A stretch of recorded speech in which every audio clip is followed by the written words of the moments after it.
Friends, welcome to the UPSC PCS forum. हम पढ़ रहे थे कॉन्टिनेंट्स को और उसमें हमने देखा था नॉर्थ अमेरिका और इसके साथ ही हमने 120 नंबर क्वेश्चन तक कंप्लीट कर लिया था। आज हम देखेंगे 121 नंबर क्वेश्चन से। इसके पहले मैं आपको बोलूँगी प्लीज़ फ्रेंड्स, अगर आपने चैनल को शेयर एंड सब्सक्राइब नहीं किया है तो चैनल को ज़रूर शेयर एंड सब्सक्राइब करें, लाइक करें, कमेंट करें और हमारे प्लेलिस्ट को ज़रूर चेक करें। वहाँ पे ये आपका जो है ज्योग्राफी का काफ़ी डिटेल वीडियो बना हुआ है, तो अगर आपने नहीं देखा है तो आप जाके देख सकते हैं। हिस्ट्री का एनसीईआरटी का एमसीक्यू सीरीज भी काफ़ी अच्छे से कंप्लीट हुआ है। एनसीईआरटी बहुत इंपॉर्टेंट है और अगर आप एमसीक्यू लगाने के बाद एनसीईआरटी को पढ़ेंगे तो आपको समझ आएगा कि पढ़ना कैसे है, वहाँ से क्वेश्चन कैसे बनते हैं। तो वो सारी इंपॉर्टेंस जो है वो हमें एमसीक्यू लगाने के बाद ही मिलती है। और इसके साथ ही मैं बोलूँगी कि आपने अगर हमारा Telegram channel UPSC PCS forum नहीं ज्वाइन किया है तो वो आप ज्वाइन कर सकते हैं। वहाँ पे द हिंदू और इंडियन एक्सप्रेस के जो इंपॉर्टेंट आर्टिकल्स होते हैं वो शेयर किए जाते हैं। स्टार्ट करते हैं 121 नंबर क्वेश्चन से और क्वेश्चन हमारा which of the following statement is are correct.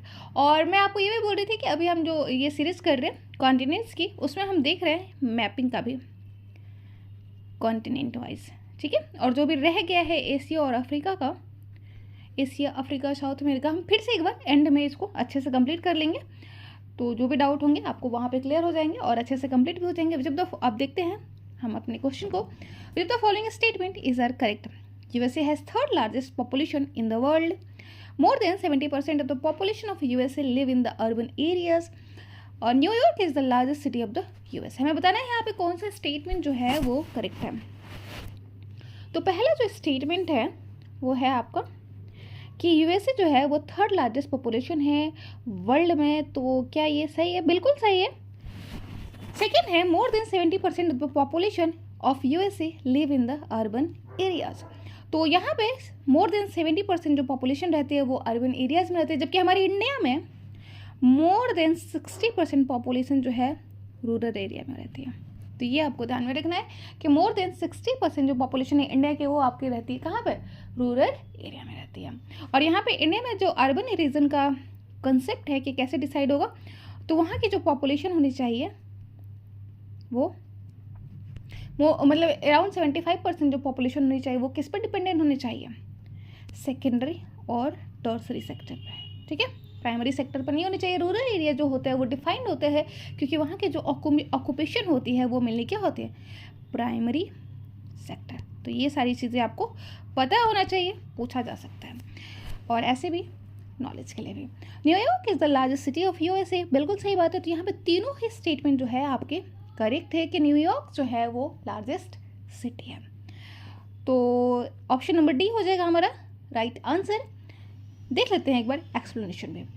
तो all the given statement are correct because USA is the fourth largest country in terms of area after Russia, Canada and China. तो ध्यान रखेंगे कि USA जो है वो fourth largest country है इन terms of area, area के टर्म्स में फोर्थ लार्जेस्ट है। बताएंगे इंडिया का कौन सा नंबर है एरिया के टर्म में, ये आप हमें कमेंट सेक्शन में बताएंगे।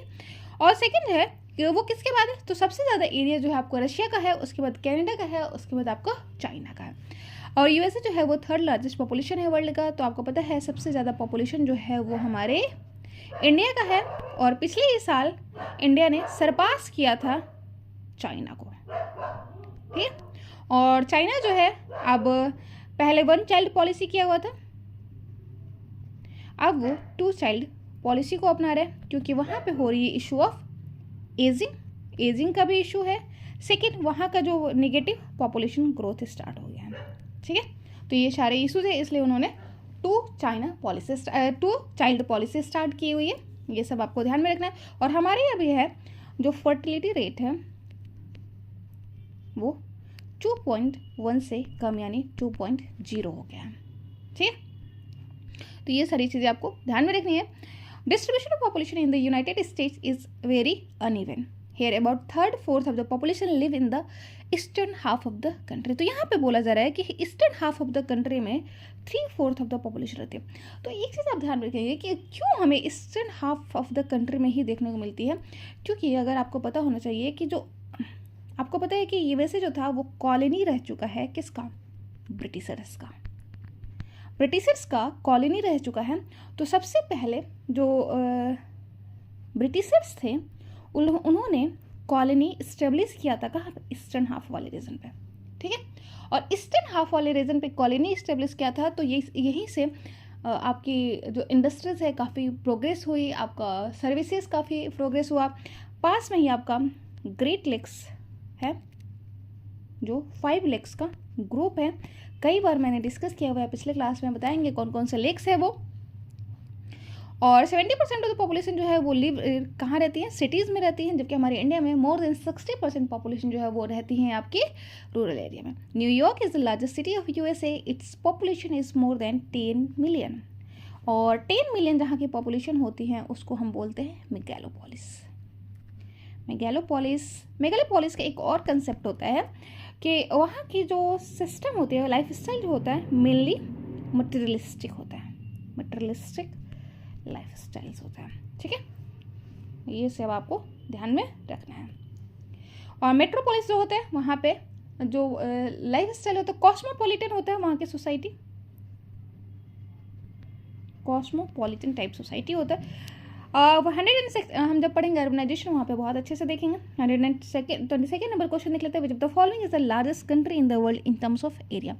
तो इनमें से कौन सी जो कंट्री है वो लार्जेस्ट है इन टर्म्स ऑफ एरिया, और गिवन ऑप्शन में हमें बताना है Canada, Nicaragua, USA and Mexico. अभी हमने जस्ट देखा था कि रशिया जो है वो फर्स्ट लार्जेस्ट है, सेकेंड लार्जेस्ट जो है वो कनाडा है।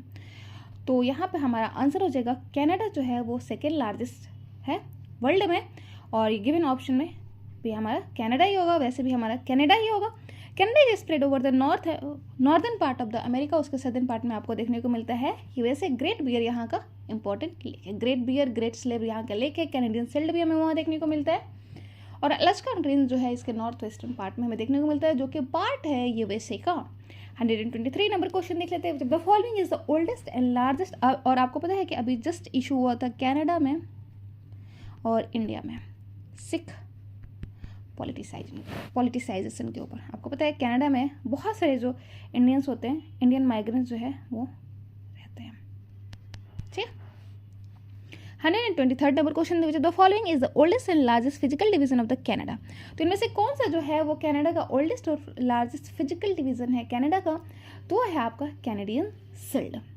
ध्यान रखेंगे सिल्ड का फॉर्मेशन कैसे होता है। सिल्ड जो है इंपॉर्टेंट सोर्स होता है किसका, मिनरल्स का इंपॉर्टेंट सोर्स जो होते हैं वो सिल्ड होते हैं, ये आपको पता होना चाहिए, ठीक है।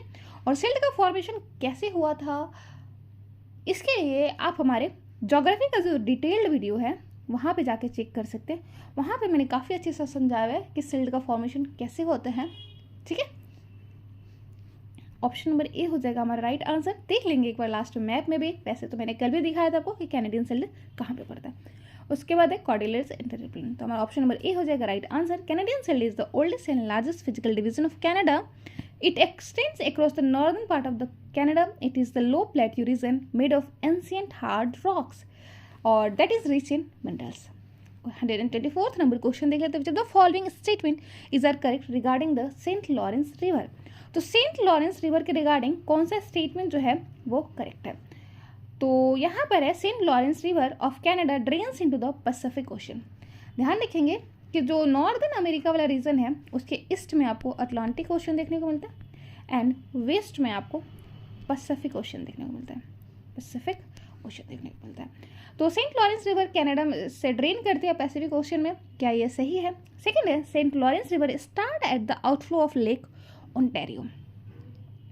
तो आउटफ्लो इसका कहाँ से होता है, लेक ओंटारियो से, और ये पार्ट है Great Lakes of North America का, ठीक है। ग्रेट लेक जो है नॉर्थ अमेरिका का उसका पार्ट है। ग्रेट लेक्स में कौन कौन से,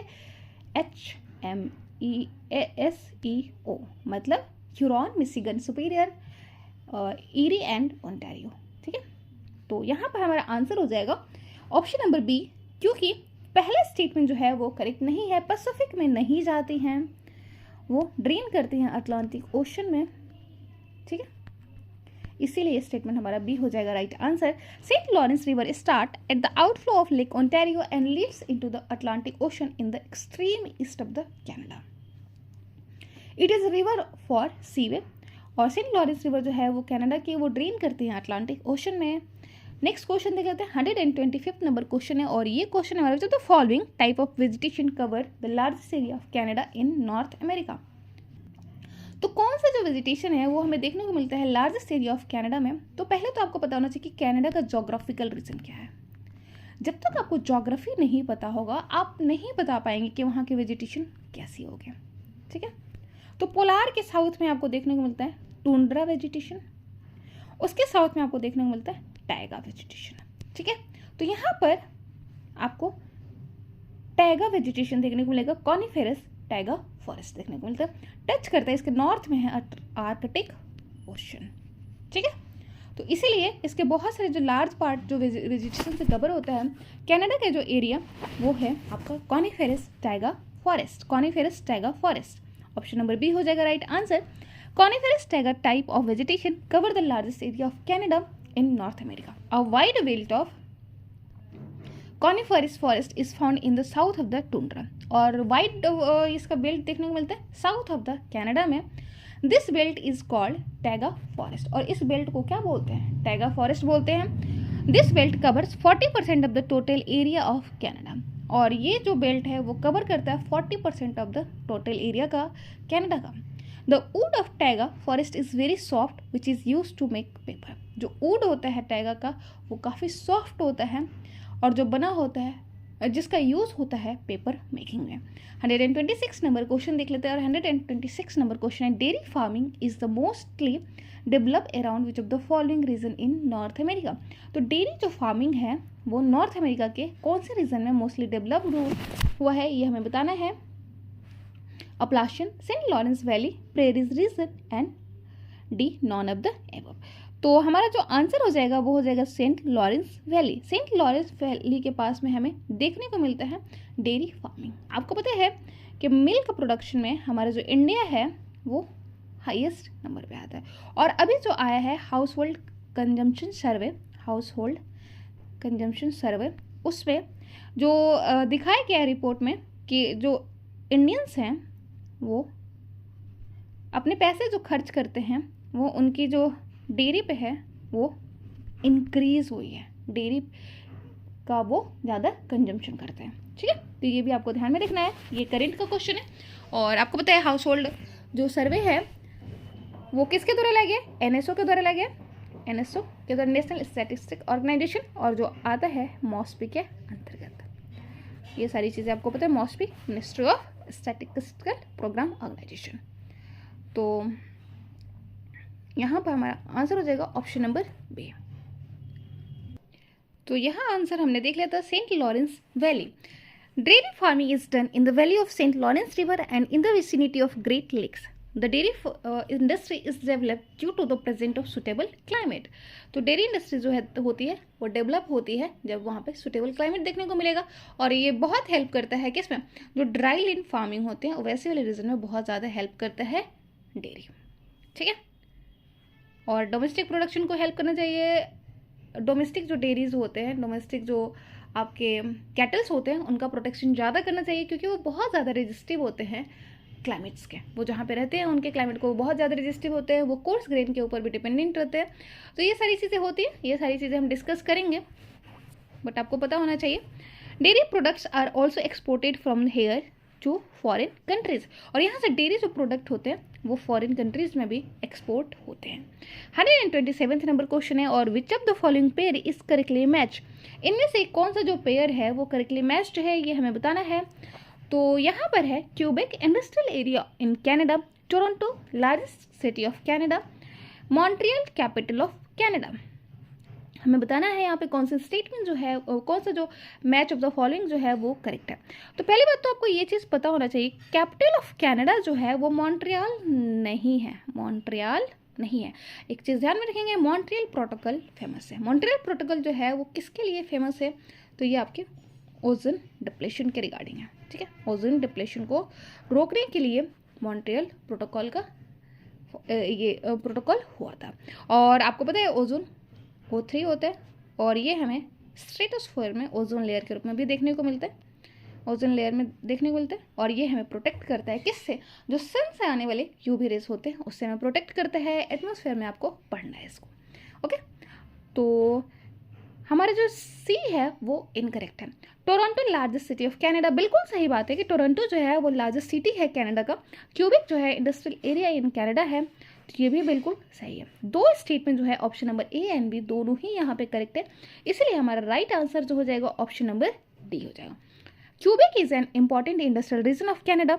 this region is second in the development of industries in Canada.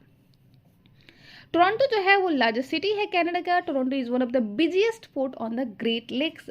तो ग्रेट लेक्स पर बिजिएस्ट पोर्ट जो है वो आपका क्या है, टोरंटो है।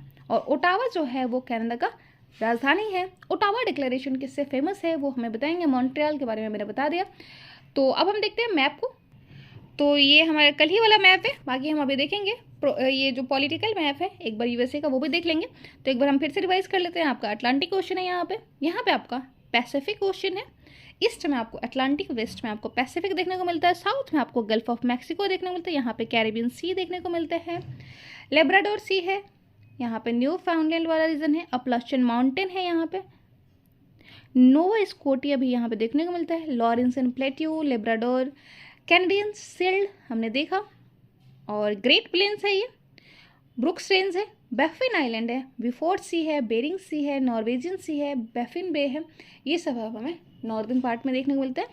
और उसके बाद आपको अलास्कन रेंज यहाँ देखने को मिलता है, कोस्टल माउंटेन रेंज है, सियरा निवेडा, ये आपका रॉकिन माउंटेन सिस्टम देखने को मिलता है, मैकेंजी, माउंट मैकेंजी भी यहाँ देखने को मिलता है। अभी हम देखते हैं पॉलिटिकल मैप को, और ये है आपका पॉलिटिकल मैप जिसमें आपको देखने को मिलेगा ये है अलास्कन रेंज, ग्रीनलैंड वाला रीजन है ये, और कनाडा है ये,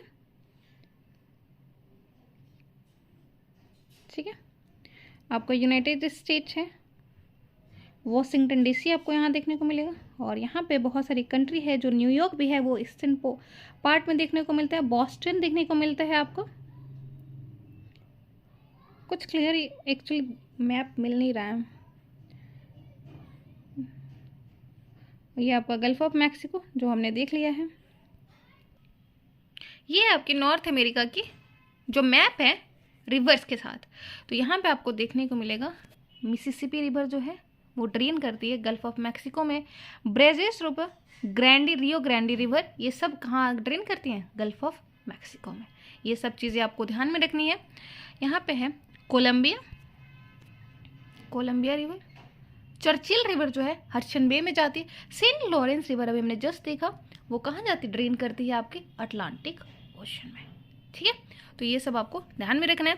मैकेंजी रिवर आपको यहाँ देखने को मिलेगी, Mackenzie River, Fraser River, Yukon River, Churchill River, Mississippi, sorry आपको पता ही है मिसिसिपी की जो ट्रिब्यूटरी है वो आपके मिसौरी है, ओहियो है, ये भी आपको ध्यान में होना चाहिए, ठीक है। तो आज के लिए इतना ही रहने देते हैं, नेक्स्ट क्लास में हम पढ़ेंगे यूरोप के बारे में। Thank you so much, bye, good night.